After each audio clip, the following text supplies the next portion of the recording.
The note was written on the back of a grocery receipt. 12 words, barely legible, like whoever wrote them was terrified of being caught. I read it standing in my own driveway, and by the time I reached the last word, my hands had stopped shaking and turned completely still. That kind of still that happens when your body decides rage is more useful than fear. I want to tell you everything. But to understand what those 12 words meant, you need to understand the 2 years that came before them. My daughter's the kind of person who calls just to say she saw a bird that reminded her of something funny I said in 1987. That sounds small, but if you knew her, you'd understand. She has never once let more than 4 days pass without reaching out since she left for college at 18. Not when she was traveling, not when she was working doubles at the hospital, not during any of the hard seasons life handed her. 4 days was her limit. She'd joke about it, I know, Dad. I have a problem, and I'd tell her it wasn't a problem at all. It was just who she was. So when the calls started coming less often, I noticed. It was gradual enough that I almost talked myself out of it. First, it was every week instead of every few days. Then, every 2 weeks. The voicemails got shorter, the texts got shorter. And when I did reach her, something was different not in what she said, but in the space around her words. Like she was choosing each one carefully. Like someone was standing just off to the side. My daughter had been married for 3 years by then. She met her husband at a fundraiser for the Children's Hospital, where she worked as a pediatric nurse. He was in commercial real estate, wore nice clothes, said all the right things. I gave him a fair chance. I want to be clear about that. I shook his hand and I meant it. He was charming in the way that some men are charming, total, seamless, almost practiced. My late wife would have called it performance charm, and she would have spotted it faster than I did. But my wife passed 4 years ago, and I was doing this without her. The first time I felt something I couldn't name was at Thanksgiving, about 8 months after the wedding. My daughter laughed at something her cousin said, and her husband looked at her. Just looked at her. He didn't say a word. She stopped laughing. It happened in maybe 3 seconds, and no one else seemed to notice. I noticed. I told myself I was projecting. Grieving men imagine shadows. I let it go. Then the calls started thinning. About 1.5 years into the marriage, my daughter called to tell me that she and her husband were relocating. He had a major development opportunity in Raleigh, she said. A big project. Could be 2 years. Could turn into something permanent. She sounded like she was reading off a card. I asked if she was excited. There was a pause that lasted just a beat too long, and then she said, "Of course, Dad. It's a great opportunity for us." I helped them load the moving truck. I stood in the driveway of their house, the house they were supposedly leaving, and I hugged my daughter for a long time. She held on an extra second. I've thought about that extra second every day since. They drove away. I drove home, and within 3 weeks, I could feel her slipping. Video calls became phone calls. Phone calls became texts. Texts became her husband answering on her behalf. She's resting. She's at a yoga class. She asked me to let you know she'll call tomorrow. Tomorrow became the next day. The next day became Thursday. Thursday became 2.5 weeks of silence, broken only by a text from his phone saying she was fine, just tired. The move had been exhausting. I called her work. I hadn't meant to. It felt like crossing a line. But she hadn't mentioned transferring to a hospital in Raleigh, hadn't mentioned anything about her career at all. And I just needed a thread to pull. Her unit coordinator answered. "Very kind woman." I introduced myself. She got quiet in the way people get quiet when they don't know how much to say. Then she told me my daughter had submitted a resignation letter about 6 weeks after the wedding, that she'd seemed different in her last few months, that some of the nurses had been concerned. That was a year ago. I hired a private investigator for 6 weeks. He found nothing. My son-in-law had, in fact, registered a business address in Raleigh. There were records of him traveling there. There was a lease on a condo in his name. Everything checked out. My daughter, according to everything that existed on paper, was simply a woman who had moved away and grown distant from her father. People do that. Families drift. I had no grounds for anything. What I had was a feeling. And a father's feeling is not evidence. My son-in-law called me once during all of this, which stands out only because it was the only time he ever called me directly. Very warm, very reasonable. Said he was worried about me, that it was natural to struggle after losing my wife, that grief could make us fixate on things. Said my daughter needed space to build her own life and that he hoped I'd respect that. He said it gently, like a man who has thought carefully about how to sound gentle. After that call, I went and sat in my workshop for 2 hours and did not touch a single tool. My daughter had grown up 3 miles from where I'm sitting right now. She learned to ride a bike on this street. Her best friend from childhood, a woman she'd known since 3rd grade, still lives 4 blocks away. They'd been close their whole lives, not the kind of friendship that needs daily maintenance, but the kind that runs deeper than that. Sturdy, the kind where you could go 6 months without talking and pick up exactly where you left off. I ran into her at the hardware store on a Tuesday morning in October. She asked about my daughter. I said I hadn't heard much lately. She frowned, a small, careful frown, and said she hadn't either. Said she'd texted a few times and gotten brief, oddly formal replies. Said the last one had mentioned being really settled in Raleigh, which struck her as strange because my daughter never used the word settled in her life. She would have said something like, nesting like a deranged raccoon, she told me. That's how she talks. That was October. The note came in February. I was pulling my recycling bins back from the curb on a Wednesday morning, half awake, thinking about nothing in particular. My neighbor from 2 houses down, older woman, walks her dog every morning at 7, stopped at the end of my driveway. She had something in her hand. She said she almost hadn't come over, didn't want to stick her nose in, but it had been sitting on her kitchen counter for 3 weeks, and it wouldn't leave her alone. She explained that her son had bought the house directly behind my daughter's old house, the one my daughter and her husband supposedly vacated 18 months ago. He'd been doing renovations. During a clean-out of the backyard, he'd found a small bundle of papers that had slid behind the exterior recycling bin, likely from the previous tenants. Most of it was junk. But one piece made him pause. He didn't know my daughter, didn't know me, but his mother did. So he gave it to her, and she carried it around for 3 weeks trying to decide what to do with it. And now, here she was. She handed it to me and walked away. She said, "I hope it's nothing." It was a grocery receipt. And on the back, in my daughter's handwriting, I know her handwriting like I know my own face, someone had written 12 words. "Dad, I am still here. I have not left. Please don't stop." I read it 3 times. Then I went inside and sat down. She was still here. Not in Raleigh. Not building a new life. Still here. 2 miles, maybe 3, from where she grew up. I thought about the lease in his name, the business address, the way everything checked out.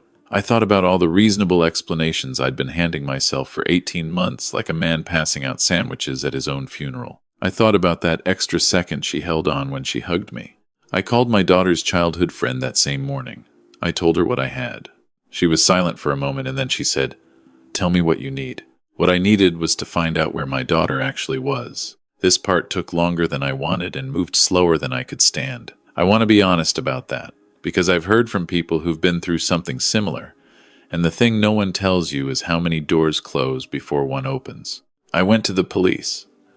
I showed them the note. A detective, young, not unkind, explained that a note found in a recycling pile was not sufficient evidence of anything. That my daughter was an adult, that adults were permitted to be out of contact with their families, that without a direct report of harm there was very little they could do. I asked him what counted as a direct report of harm. He couldn't quite answer that in a way that helped me. I went back to the private investigator. I told him to stop looking in Raleigh and start looking here. I told him my daughter was somewhere within a reasonable radius of her old house, and I needed to know where. He found it in 11 days. My son-in-law had not moved to Raleigh. What he had done was use the Raleigh business registration and the condo lease, which he had apparently never actually occupied for more than a few nights, as a kind of paper backdrop, a stage set, something to point at if anyone asked questions. Meanwhile, he had quietly signed a year-to-year rental on a house 40 minutes outside the city, in a township small enough that nobody paid much attention to new arrivals. He paid cash. He used a variation of his middle name on the rental agreement. He was careful. My daughter had been living in that house. The investigator showed me photographs from a long-lens camera. My daughter walking from the front door to a car. My daughter in the backyard, standing very still, looking at nothing. She looked thinner. She looked like a woman who had learned to take up less space. I drove out there alone the first time. I want to explain why I didn't go straight to the police with the photographs. I had spoken to a family law attorney who told me, carefully, that the photographs showed my daughter existing in a house. They did not on their own constitute evidence of unlawful imprisonment. She was not visibly restrained. She was not in a cage. She was a woman standing in a yard. In the eyes of the law, that was not yet enough. What the attorney told me I needed was contact. A direct statement from my daughter, in her own words, that she was being held against her will. The first time I drove out there, I sat in my truck a quarter-mile down the road for 2 hours. I saw the lights in the house. I saw my son-in-law's car in the driveway. I drove home. I talked to the attorney again. I talked to a domestic violence advocate she connected me with. I talked to my daughter's childhood friend, who had quietly been reaching out to everyone who'd known my daughter well, building a picture of her last known state of mind, gathering a record. We were building something.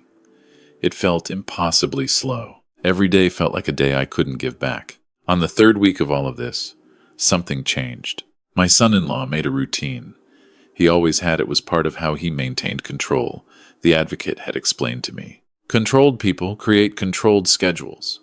He left every Tuesday and Thursday morning between 9 and 10, presumably for work-related trips into the city or toward Raleigh. He was usually gone 4 to 6 hours. On a Thursday morning in late March, I drove out there.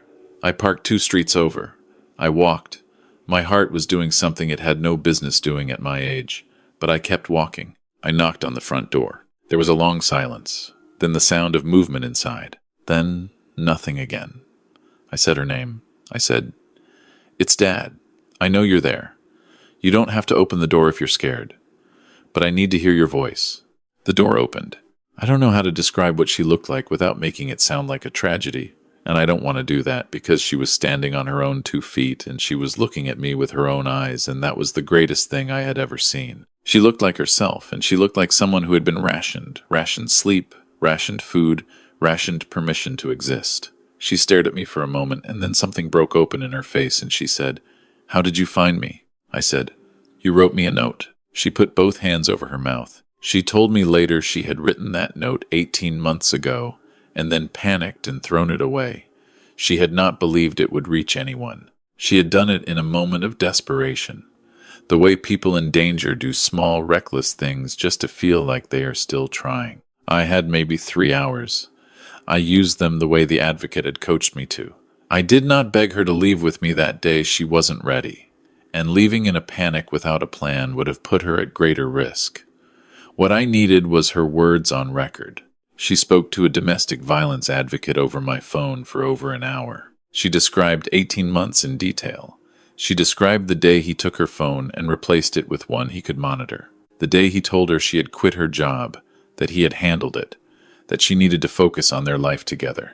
The day he drove her to that house and explained, calmly, that this was where they lived now, and that if she contacted her family, he would tell them she'd had a breakdown and that no one would believe her over him. She told me about the days she got small windows when he forgot to check something, when his attention slipped, and how she had used a neighbor's unlocked Wi-Fi once to send a 3-word email to her childhood friend, only to have him discover it and take even that away. She told me she had stopped believing anyone was coming. She was safe in the house of a domestic violence advocate by 6 o'clock that evening. My son-in-law came home to an empty house, and within the hour he received notification that a protective order had been filed. The Raleigh performance, the rental agreement in the wrong name, the controlled phone, the resignation letter he had signed on her behalf.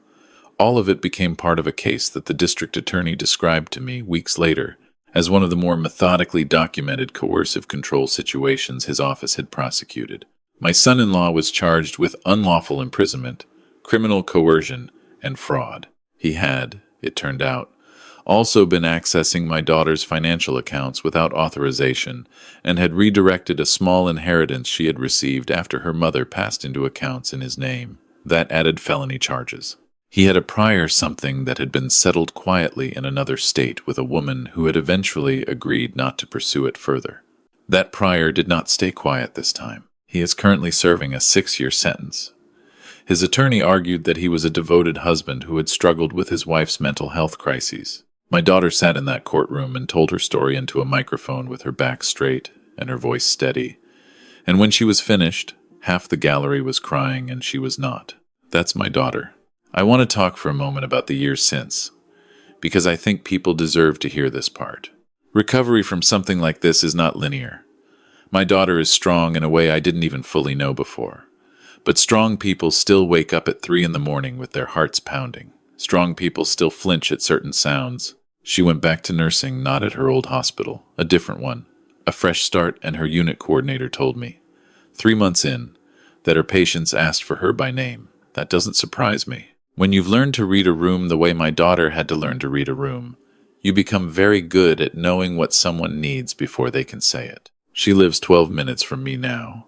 She calls more than she has to. Last week she called to tell me she'd seen a hawk on the highway median, and it reminded her of something funny I'd said in 1994. I didn't remember saying it. She recited it back to me word for word. The note, the grocery receipt, is framed on the wall in my workshop.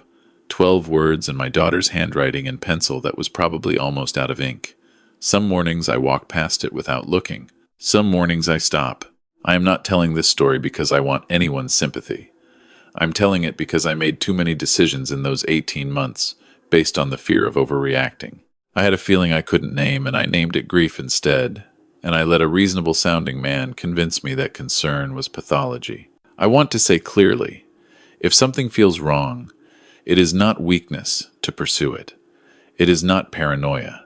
It is not an old man projecting his sadness onto the people around him. If someone you love goes quiet in a way that doesn't sound like them, not just distant, but careful, edited, like a person who has learned that the wrong word has a cost, pay attention to that. Pay attention to the pauses. Pay attention to who answers the phone when you call them. The people who love us leave us signals, even when they can't say the words. A note on the back of a grocery receipt, a hug that holds on 1 extra second, a silence where there should have been a laugh about a bird from 1987. We owe it to them to be the kind of person who notices. My daughter is sitting in my kitchen right now as I record this. She brought pie. She always brings something when she comes over. Always has. I used to tease her about it. Told her she didn't need to bring anything. And she'd say, "I know, Dad. I just like having something to hand someone." She's still that person. Everything they tried to take from her. And she is still absolutely that person. I am 63 years old. I have buried a wife and learned to live without her.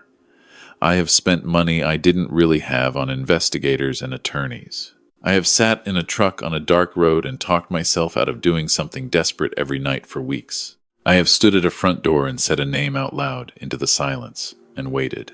I would do every bit of it again tomorrow. If you are watching this and something in you recognized a part of this story, if you have a daughter or a son or a friend or a sister who went quiet in a way that didn't sound right, I am asking you not to let it go. I am asking you not to accept the reasonable explanation. I am asking you to be the person who knocks on the door.